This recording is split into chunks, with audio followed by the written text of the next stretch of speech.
واجب ہے، اگر نہ ہو تو پھر وہی اقبال والی بات ہے کہ عقل و دل و نگاہ کا مرشد اولی ہے عشق، عشق نہ ہو تو شرع و دین متقاضی تصورات و مصطفیٰ برضا خویش را کہ دین ہمہ اوست، اپنے آپ کو حضور علیہ السلام کی بارگاہ اقدس تک پہنچا دو۔ اگر وہاں تک پہنچ گئے تو سمجھو کہ تم خیر میں آ گئے، تم امن میں آ گئے، تم فلاح اور نجات اور ہدایت میں آ گئے، کیونکہ دین ہمہ اوست، کل کا کل دین حضور کی ذات گرامی ہے۔ اگر بہو نہ رسیدی، اگر حضور تک نہ پہنچے، تمام پورا حدیث پھر تمام کا تمام پورا حبی ہے، تمام کا تمام پھر پورا حبی ہے، اس میں وہ دین کی لذت و حلاوت ختم ہو جاتی ہے، نکل جاتی ہے، جاتی رہتی ہے۔ اس لیے پھر اس سے آگے امام قسطلانی رحمۃ اللہ علیہ فرماتے ہیں یعنی ان المراح وان انتهوا الى اقصى الغایات والنہایات لا يصلون الى شاؤه اذ لا حد له۔ وہ فرماتے ہیں کہ حضور نبی کریم صلی اللہ علیہ وسلم کی ذات شریفہ کی جس شخص کی چاہے نسبت کر، حضور علیہ السلام کی عظمت اور علو مرتبت کا جس قدر تو چاہے تعظیم کر، جس قدر حضور علیہ السلام کا چاہے تو ادب کر، وہ کم ہے، اس لیے کہ حضور علیہ السلام کی عظمت اور شان کی بھی حد نہیں اور اس مقام کے ادب کی بھی حد نہیں ہے۔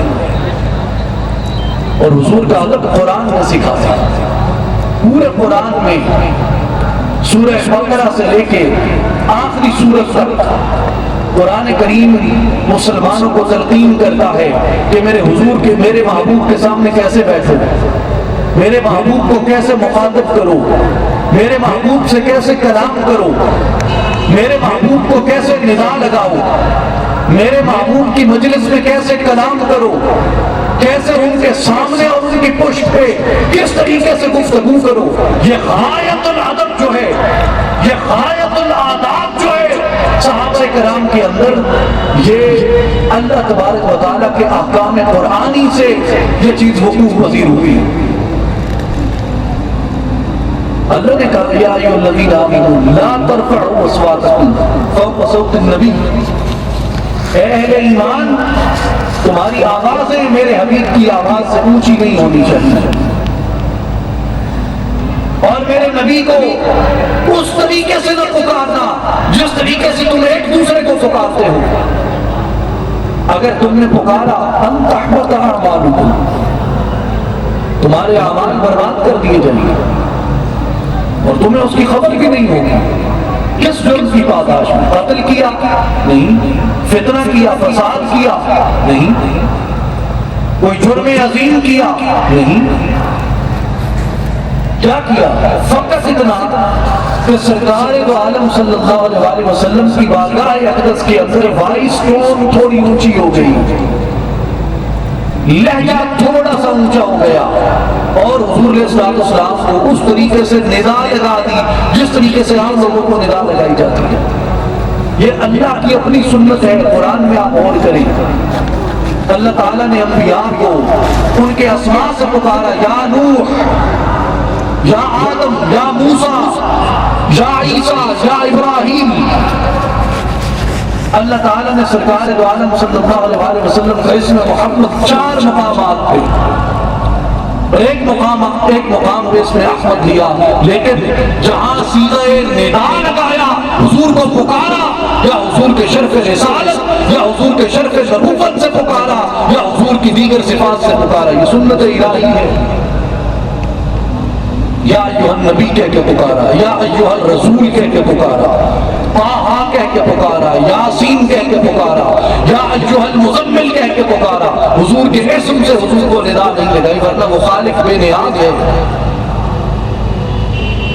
حضور خود فرماتے ہیں میں آپ پہلے ہوں رسول بعد میں.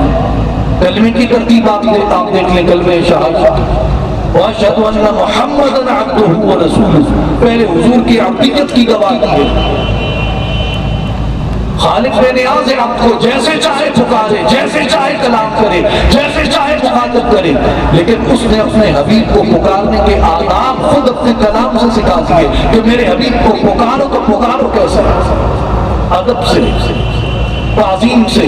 اس کے دربار میں جاؤ تو اونچی آوازیں لے کے نہ جاؤ، اپنی آوازوں کو پست رکھ کے جاؤ. سورہ حجرات کی جو پہلی یہ 6 آیات ہیں ان کے متعلق قاضی ایاز رحمۃ اللہ علیہ نے شفا شریف میں لکھا ہے کہ امام مالک ابن انس امام دار الہجرت رحمۃ اللہ علیہ آپ کا یہ قول ہے کہ اس میں 3 طبقات کا بیان ہوا. ایک وہ طبقہ ہے جن کو اللہ نے تلقین فرمائی ہے، تنبیہ فرمائی ہے. دوسرا وہ طبقہ ہے اللہ تعالیٰ نے جن کی تحسین فرمائی ہے. اور تیسرا وہ طبقہ ہے اللہ تعالیٰ نے جن پر سختی فرمائی ہے. جن کو تنبیہ کی وہ ہیں کہ میرے حبیب کے دربار میں اپنی آوازوں کو نیچے رکھو اور میرے حبیب کو ایسے مخاطب نہ کرو جیسے ہم لوگوں کو مخاطب کرتے ہو. جن کی تحسین کی کہ وہ لوگ ہیں ان الذین یغضون اصواتهم عند رسول اللہ اولئک الذین امتحن اللہ قلوبهم للتقوی، جنہوں نے میرے حبیب کے دربار میں اپنی آوازوں کو پست کر دیا ہے، ہم نے ان کے دلوں کو تقوی کے لیے خالص کر دیا. حج اکبر کیا، صائم الطہر ہو گئے، قیام اللیل اختیار کر لیا، دائمی تلاوت قرآن اختیار کر لی. کیا کیا کہ تمہارے دلوں کو اللہ نے تقوی کے لیے خالص کر دیا. کہا اتنا عمل کیا کہ حضور علیہ السلام کے اس ادب و تعظیم کو اختیار کر لیا جو اللہ نے اپنی کتاب میں سکھایا ہے. دل تقوی کے لیے خالص ہو گئے. اور تیسرا وہ طبقہ ہے جن کی مذمت کی کہ یہ لوگ یہ کہاں کے اونچا بولتے ہیں.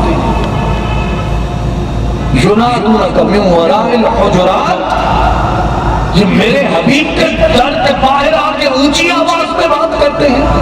معلوم نہیں ہے یہ کس کا دربار ہے.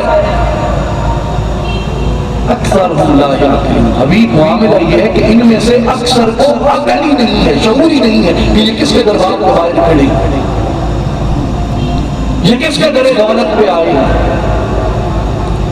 صحابہ کرام رضوان اللہ علیہم اجمعین جن کے سینوں میں حضور علیہ السلام کا عشق موجود تھا، حضور علیہ السلام کی ذات اقدس کی معرفت جن کو نصیب تھی، ان کا سرکار دو عالم صلی اللہ علیہ وسلم سے کیا رویہ تھا. امام بخاری رحمۃ اللہ علیہ نے کتاب الشروط میں بیان فرمایا ہے. نعرہ تکبیر، نعرہ رسالت، نعرہ خلافت، نعرہ حیدری، نعرہ غوثیہ، نعرہ سلطانیہ، میری جان جوانی، سانسوں کی روانی، میری پریم کہانی، نعرہ سلطانیہ، حضور جان نشین سلطان الفقر حضرت سخی سلطان محمد علی صاحب، نعرہ سلطانیہ، نعرہ سلطانیہ. تمام احباب اپنی نشستوں پہ تشریف رکھیں. تمام احباب ذوق و محبت سے اپنی نشستوں پہ تشریف رکھیں. محفل اپنے اختتامی مراحل میں ہے. آپ تمام احباب تشریف رکھیں. ہماری خوش قسمتی ہے، خوش نصیبی ہے کہ مرشد ماں، قائد ماں، جانشین سلطان الفقر حضرت سلطان محمد علی صاحب، سرپرست اعلیٰ اصلاحی جماعت بعالمی تنظیم العارفین دربار عالیہ سلطان العارفین حضرت سلطان باہو رحمۃ اللہ علیہ، آپ رونق افروز مسند صدارت ہیں. میں آخری یہ حدیث پاک عرض کر رہا ہوں کہ صحابہ کرام رضوان اللہ علیہم اجمعین کا جو حضور علیہ السلام سے ادب کا عالم تھا، امام بخاری نے کتاب الشروط میں بیان فرمایا ہے حضرت عروہ بن مسعود کی روایت سے، طویل حدیث ہے، میں اختصار سے اس کا خلاصہ پیش کرتا ہوں۔ وہ کہتے ہیں کہ حضور علیہ السلام کی بارگاہ اقدس میں صحابہ کے ادب کا یہ عادت تھا، واللہ ان تنخم نخامۃ الا وقعت فی کف رجل منہم۔ حضور علیہ السلام جب بھی اپنا لعاب دہن، یہ صحیح بخاری کتاب و شروط کی حدیث ہے کہ حضور جب بھی اپنا لعاب دہن اپنے دہن اقدس سے نکالتے تو صحابہ نے حضور کا لعاب دہن کبھی زمین پہ نہیں گرنے دیا۔ وہ لعاب دہن جب بھی گرا کسی صحابی کے ہاتھ پہ گرا، فَتَعْلَقَ بِهَا وَجْهَهُ وَجِلْدَهُ، اور وہ اس کو نیچے پھینک نہیں دیتے تھے، جھٹک نہیں دیتے تھے حضور کے لعاب دہن کو، حضور کے لعاب شریف کو مل کے اپنے چہرے پہ مل لیتے، اپنی جلد پہ مل لیتے، اس لیے کہ حضور کا لعاب دہن برکت تھا اور پاک تھا۔ یہ غایت تعظیم، یہ غایت ادب کیسے وجود میں آ سکتا ہے؟ اگر حضور علیہ السلام کی ذات اقدس کی پہچان اور معرفت نصیب نہ ہو، عظمت مصطفیٰ اور شان مصطفیٰ کی خبر نہ ہو۔ حضور علیہ السلام وضو کرتے تو صحابہ وضو کے پانی کے اصول پہ جھگڑتے، کوئی کہتا کہ یہ میں لوں گا، کوئی کہتا یہ میں لوں گا۔ وضو میں کیا ہوتا ہے؟ ہاتھ دھوئے جاتے ہیں، کلی کی جاتی ہے، ناک میں پانی ڈالا جاتا ہے، آنکھیں اور چہرہ دھویا جاتا ہے، جس سے چہرے کی، آنکھوں کی گرد و غبار اتر کے پانی میں شامل ہوتی ہے۔ صحابہ کا یہ طریق تھا کہ وہ وضو والا پانی سرکار دو عالم صلی اللہ علیہ وسلم کا حاصل کرتے، جھگڑتے لینے کے لیے۔ حضور علیہ السلام اگر حجامت مبارک ہوتی آپ کی، کبھی حضور کا بال زمین پہ نہیں گرا تھا، صحابہ حضور کے بالوں کے حصول کے لیے لڑتے۔